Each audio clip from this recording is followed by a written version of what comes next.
it comes out of your own life and your own thoughts that you were saying last week about how now at this stage in your career, as perhaps the last phase, the last 10, 20 years of, looking forward, you're not going to be doing this for more than another 20 years. So let's say this is the last phase.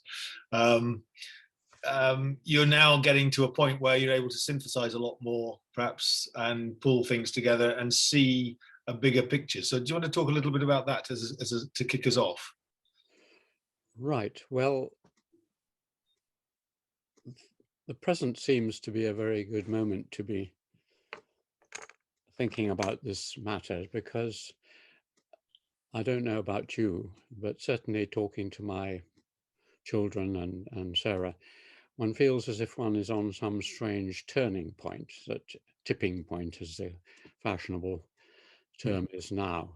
I mean, a whole lot of things seem to have come together. It's not just my own age, which obviously is part of it, not just finding you and Zoom and opportunity of talking in a new way, but there are things going on in the wider world which all seem to have come together very rapidly. And so one feels one is moving into something new. I mean, all this is known to people, but one obvious one is the ecological crisis. I mean, the speeding up of that. Every evening now on television, we're getting wildfires and floods and melting ice and God knows what. Now, looking at my writings, I was predicting and deeply worried about this in 1971. And even in 1968, when I went out to do field work, I said, the way the planet is going, not only with population growth, but also with pollution and ecological destruction, we're more or less doomed. I felt in 1968. Well, if I felt that in 1968, I certainly still feel it now. And therefore, for many people, it doesn't seem enough just to tinker around with going on in the way we are, but just increasing a little more carbon capture here and a little less diesel there, and so on and so on. So that's one of the constituents of a feeling of real need to think broadly and deeply about wider problems, and not just for the moment. A second one is COVID. I mean, there have been worse plagues in history. The 1917 influenza epidemic killed more people than COVID, and there have been worse ones before that. But there's something special about it at the moment, because it's not as with influenza or other things we've recently had, AIDS or anything like that. It's changed everything about our way of behavior. It's locked people down, and that combined with new communications has meant that people's actual physical, emotional lives have been deeply shaped, so that it has had the effect that war usually has, which is to speed everything up, so that something like Zoom and the use of new communications technologies in schools and elsewhere, which would have happened anyway, probably over the next 10 years, have happened in 1 year. So that, combined with a sense of how we are all one very small planet, caught up in a disaster that faces us all, and therefore should think as a planet and not just as an island, that we won't solve the problems on this island. We've got to solve COVID universally. That is a second big thrust to thinking afresh now in a large and global way. Both those are global problems. And a third global problem is the readjustment of the political power structures in the world. I mean, China has been growing fast for the last 20, 30 years, but it's only in the last 2 or 3 years, and particularly with the downturn of Western economies and the continued growth of China, that we are aware that the power is swinging very, very fast from the West to the East. Even small things like the retreat from Afghanistan, which is the sort of final seal on the debacle of the Middle Eastern adventures of America, that combined with the internal absolute disarray of the United States, the fact that what we vaguely assumed was a fairly permanent state of democratic freedoms and rule of law and separation of powers in America, all that has crumbled under Trump.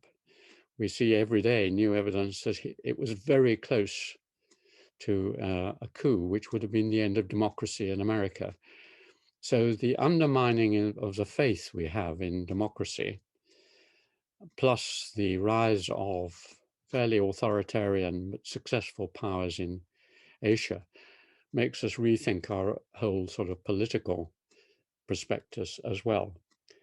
And then there is linked to all this is the very swift change in technologies, particularly communications technologies, which are meaning that all sorts of, we know that in the past, new media changed the way we perceive the world, printing and films, but with these new smart devices, smartphones particularly, which are not very old. It's only 3 or 4 or 5 years that people have had lots of apps and smartphones and so on.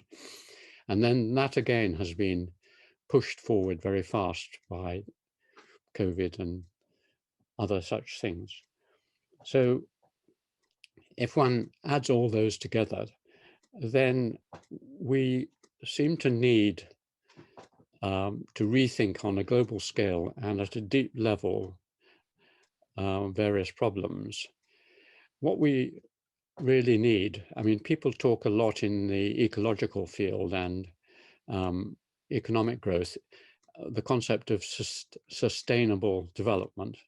That is to say, not just thinking of a growth model, but thinking of one which at that level we can go on reasonably well into the future.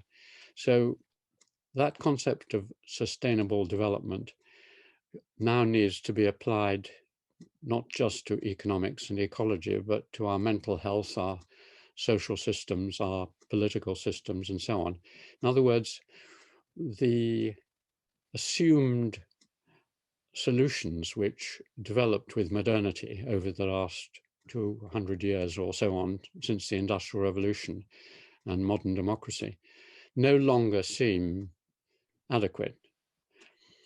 And they no longer seem adequate, not only because they look internally very shaky, but because there are external models and alternatives now which are growingly attractive, not just the efficiency and success of China and the East, but also its different value system in Buddhism and Eastern ways of thought, which challenge our monotheistic and Greek inheritance in another way. So everything seems to be ready for a new assembly, a new plan or blueprint for the future.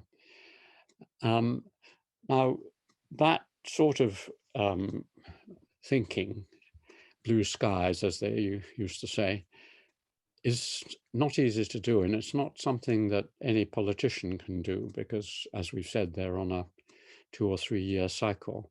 It's not a thinking that anyone in a particular discipline can easily do. Philosophers, as we've discussed, can look at a little bit of it, but not much of it. Economists can only look at a bit of it, and so on and so on. It needs integrated thinking across all the academic disciplines. And so we seem to need it. And although we'll need help, the two of us, between with our joint skills and our discussions with my trusty aide over on the other side of the screen there, can make our chip in and make our small contribution. So that seems to be the need and the position.